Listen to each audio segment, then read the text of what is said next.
आप जानते हैं मैकडॉनल्ड्स में एक खातून एक दफ़ा कॉफ़ी पीते हुए उन्होंने अपने हाथ से गर्म कॉफ़ी अपने पे गिरा दी।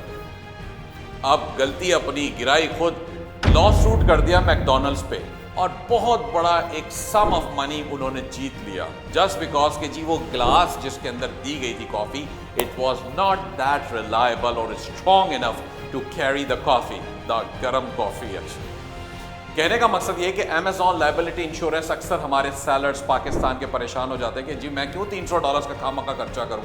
वो आपको इसी तरह के लॉ सूट से बचाता है। अगर खुदा न खास्ता आपकी बेची हुई प्रोडक्ट से किसी कस्टमर की प्रॉपर्टी या उसकी ज़ात पे या उसकी बॉडी पे कोई भी किस्म का डैमेज आ जाता है तो जो आपने प्रोडक्ट लायबिलिटी इंश्योरेंस करवाया होगा वो आपको इससे प्रोटेक्ट करेगा। आप एज ए सेलर अगर प्रोडक्ट मैन्युफैक्चरर खुद नहीं है, जो कि नॉर्मली ऐसा ही होता है होलसेल एफबीए के बिजनेस में, वो आपको बचाता है। नॉर्मली $1 मिलियन की कवरेज इसमें इनफ होती है और आप भी ये लायबिलिटी इंश्योरेंस करवा सकते हैं। $250, $300, $350 मैक्सिमम ये सालाना इसकी कॉस्ट आती है, लेकिन आपके बिजनेस को प्रोटेक्ट करने के लिए ये इंतहाई ज़रूरी है।